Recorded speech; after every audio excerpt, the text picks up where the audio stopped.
ओम शांति। 1 जून 1973 की अव्यक्त मुरली है। मुरली की हेडिंग है सर्व शक्तियों का स्टॉक। सर्व शक्तियों का स्टॉक। विघ्न विनाशक सर्वशक्तिवान महादानी शिव बाबा बोले, क्या अपने को विघ्न प्रूफ समझते हो? जब स्वयं विघ्न प्रूफ बनेंगे तभी दूसरों को भिन्न भिन्न प्रकार के विघ्नों से बचा सकेंगे। स्वयं में भी कोई मनसा का विघ्न है तो दूसरों को विघ्न प्रूफ कभी भी बना न सकेंगे। अभी तो समय ऐसा आ रहा है जो सारे भंभोर को जब आग लगेगी उस आग से बचाने के लिए कुछ मुख्य बातें आवश्यक है। जैसे कहीं भी आग लगती है तो आग से बचने के लिए पहले किस वस्तु की आवश्यकता होती है? जब इस विनाश की आग चारों ओर लगेगी उस समय आप श्रेष्ठ आत्माओं का पहला कर्तव्य कौन सा है? शांति का दान अर्थात शीतलता का जल देना। पानी डालने के बाद फिर क्या क्या करते हैं?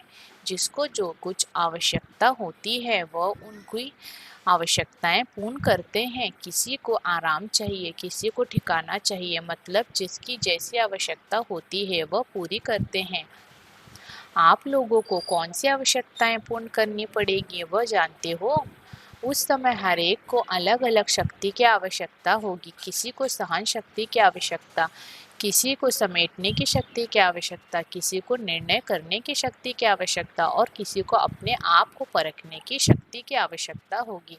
किसी को मुक्ति के ठिकाने की आवश्यकता होगी। भिन्न भिन्न शक्तियों की उन आत्माओं को उस समय आवश्यकता होगी। बाप के परिचय द्वारा 1 सेकंड में अशांत आत्माओं को शांत कराने की शक्ति भी उस समय आवश्यक है। वह कभी अभी से ही इकट्ठी करनी होगी, नहीं तो उस समय लगी हुई आग से कैसे बचा सकेंगे, जी दान कैसे दे सकेंगे? यह अपने आप को पहले से ही तैयारी करने के लिए देखना पड़ेगा। जैसे 6 मास का स्टॉक रखते हो ना कि 6 मास में इस वस्तु की आवश्यकता होगी, चेक करके फिर भर देते हो। इस प्रकार क्या यह स्टॉक भी चेक करते हो?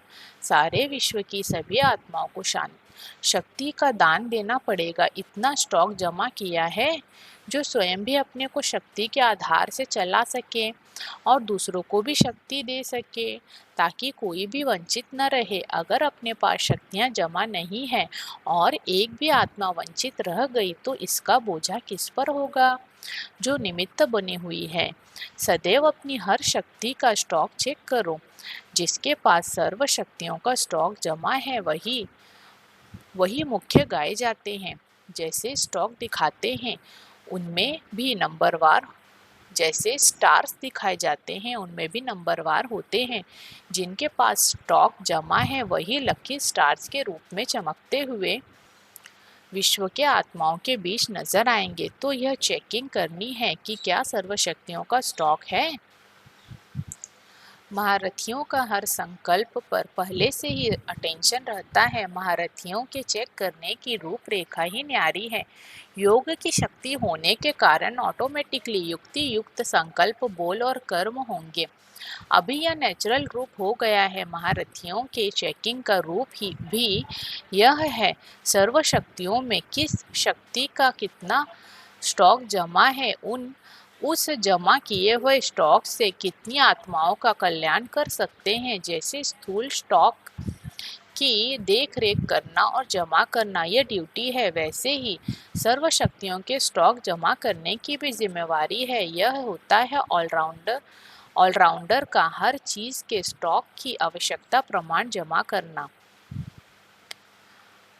अमृत वेले उठकर अपने को अटेंशन के पट्टे पर चलाना, तो पट्टे पर गाड़ी ठीक चलेगी। फिर नीचे ऊपर होना संभव ही नहीं। तो अभी यह स्टॉक जमा करने की चेकिंग रखनी है।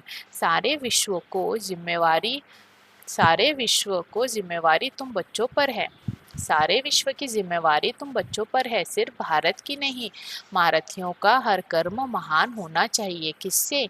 घोड़े सवार और प्यादों से महान। अच्छा, इस मुरली से विशेष तथ्य पहला, जैसे स्थूल वस्तुओं का स्टॉक रखते हो ना कि 6 मास में इस वस्तु की आवश्यकता होगी, चेक करके फिर भर देते हो।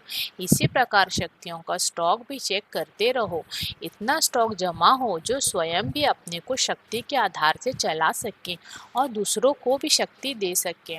दूसरा, जैसे स्टार्स में भी नंबरवार होते हैं, इसी प्रकार ज्ञान सितारों में भी नंबरवार होते हैं। जिनके पास शक्तियों का स्टॉक जमा हो वही लकी स्टार्स के रूप में चमकते हुए विश्व की आत्माओं के बीच नजर आएंगे। तीसरा, महारथी वह जो यह चेक करता रहे कि सर्वशक्तियों में किस शक्ति का कितना स्टॉक जमा है। उस जमा किए हुए स्टॉक से कितनी आत्माओं का कल्याण कर सकते हैं। अच्छा, ओम शांति।